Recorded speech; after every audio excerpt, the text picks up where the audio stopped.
We pivot to the race for the White House now, where both Hillary Clinton and Donald Trump are campaigning in battleground states today. The latest CBS News New York Times poll shows this: Hillary Clinton with a 3-point lead, 45% to 42%. She previously, however, had led this very same poll by 9 points just 2 weeks ago. Here to parse it all, an all-star panel worthy of World Series titles. Rick Davis, CBSN political contributor, former campaign manager to John McCain in 2008. Liz Smith, CBSN political contributor and a Democratic strategist. And last, and it says here, certainly least, CBS News senior political editor Steve Chaggaris, although I do want to point out, it actually says on the script, joke. So that's just, I'm supposed it's not a joke. I got a million of It's not a joke. All right, first to the news at hand. How many of you are sleepy, having watched history last night? I was there in front of my TV. Amen. Amen. Brother.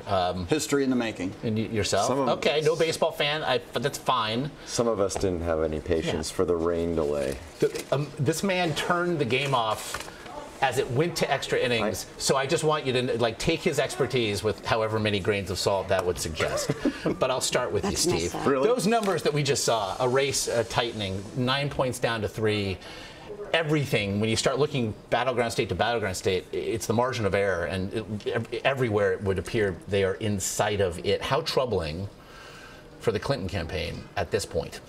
Well, there's obviously some nerves, right? I mean, this is something they thought they had in the bag, I think, a few weeks ago, and now you're seeing these polls tightening for whatever reason, whether it's just whether it's the FBI story or whether it's just a collection of controversies surrounding Hillary Clinton. What definitely has not been happening in the last few weeks is we haven't been talking a lot about Donald Trump controversies. He successfully has turned the spotlight to her, and as we've seen consistently throughout this campaign, whoever has a spotlight on them seems to be doing worse in the polls. Now, the question for her is, can she get the traditional Democratic voters out enthusiastically for her? And I think what we're seeing in some of these polls is there might be some questions about that, whether it's African-American voters, whether it's these sort of soft voters who maybe just don't feel like, or maybe fatigued by this whole process. That's their concern, and you're seeing President Obama get out there. You're seeing Michelle Obama out there. You're seeing them hit places where they don't traditionally go in the last week, places like Michigan. So they're really trying to make sure they get turnout as high as they can in order to beat Trump. And Liz, we're seeing those numbers. They are up in terms of the early vote. However, now it seems the math is, if the numbers certainly among African-American voters continues to lag behind, will a relative surge in Hispanic voting and what that would suggest for Hillary Clinton be enough?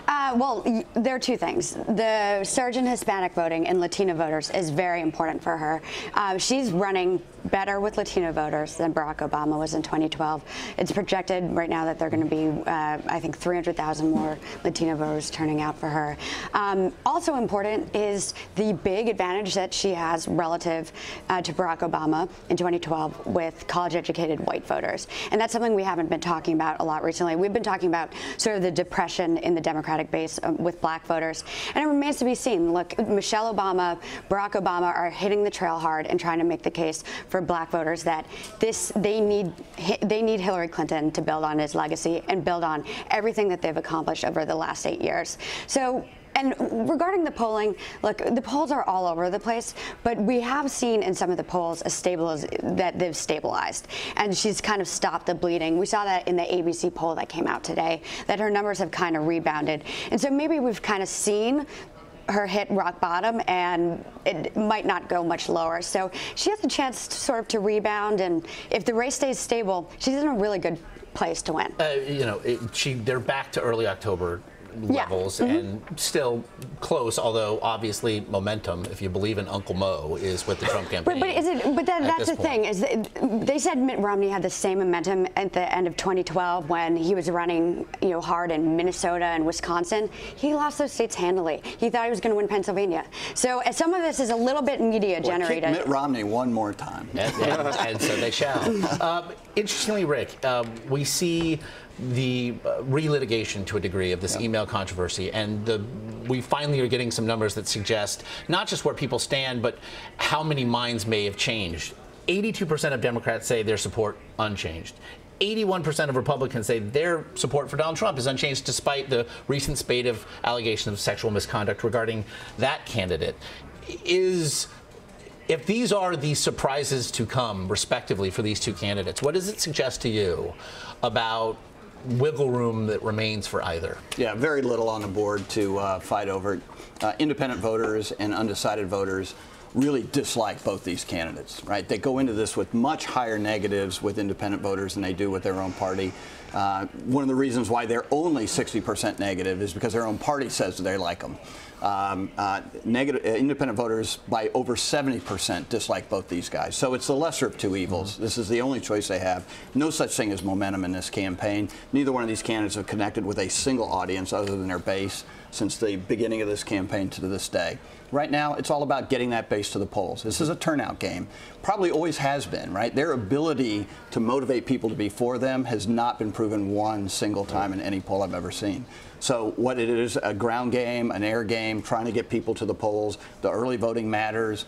And I would say decidedly advantage for Hillary Clinton. She has had a massive ground game, 800 paid staffers on the ground in Florida for a year, almost 50 offices in North Carolina working to do one thing, identify voters and get them out for early voting. So compare that to Trump. He says, I don't need a ground organization. I don't need TV. I don't need to figure this out. They're all just going to show up for me.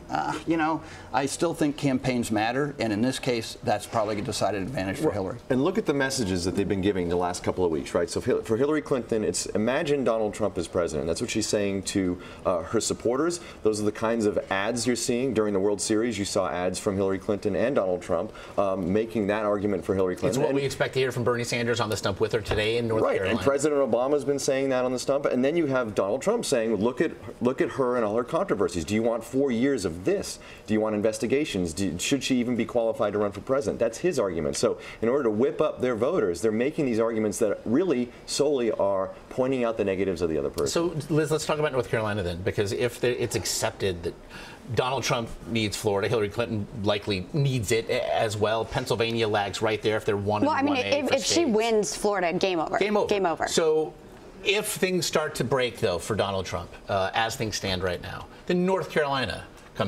becomes all the more important. They are virtually tied there. It is a place where the Obama coalition, at least as early voting suggests, is not quite turning out as Hillary Clinton might hope.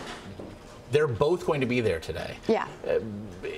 Are the gloves coming off today, if nothing else? Well, I mean, the gloves came off. Yeah, when were they ever on? The gloves came off even before the primaries ended.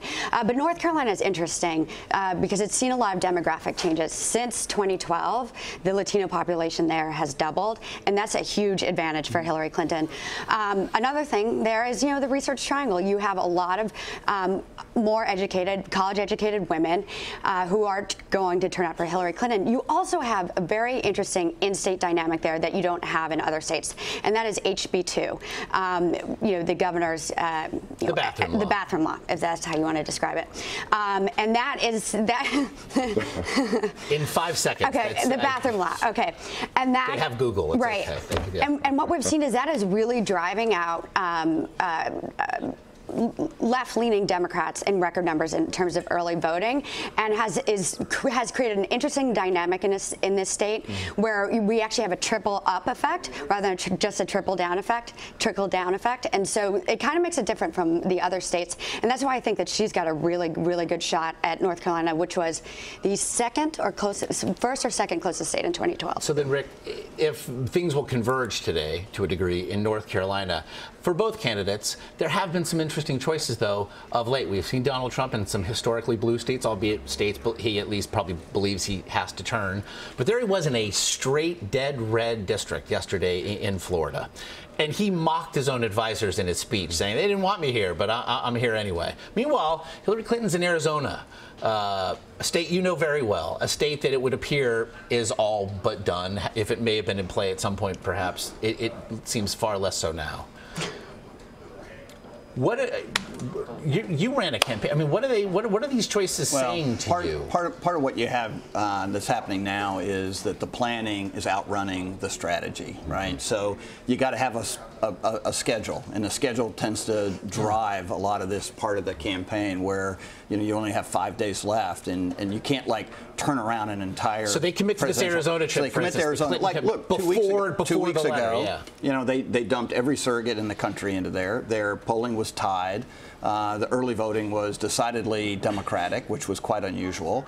And they thought, wow, we can pull this off. Let's schedule Hillary in there next week. Next week came, everything changed. Now the polling is outside the margin of error for Trump, favorable. The early voting has turned the tide. Now there's 70,000 more Republican ballots than Democrat. That was different a week ago. So conditions on the ground change, right? And these campaigns don't have the kind of flexibility to be able to say, oh, cancel Arizona, we're going somewhere else. Now they should, right? But both of these campaigns are locked into this mentality that the Hillary Clinton campaign is a big battleship that can't turn quickly. Right. Trump can, but he won't. Right. I mean, he could actually show up anywhere tomorrow, and nobody would even. Well, it plays to his message, right? and certainly an a candidate and a campaign marked by its adherence and her adherence to optics, right, would be communicating weakness, perhaps. Right. I want to get you, Al, out of here on this one, but I asked you both yesterday. So quickly, Rick, is there a hidden Trump vote? I don't think so. I mean, Trump usually gets what he gets in the polling.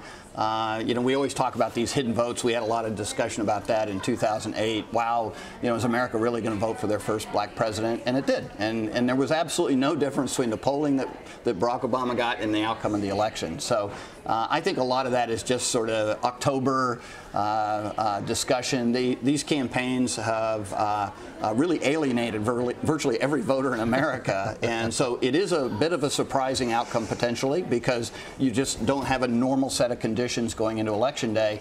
But I don't think anything at this stage would be a surprise. No truer words, but I think November surprise is about perhaps to enter the lexicon. Perhaps. Rick Davis, Liz Smith, Steve Chaggaris, we do appreciate the time.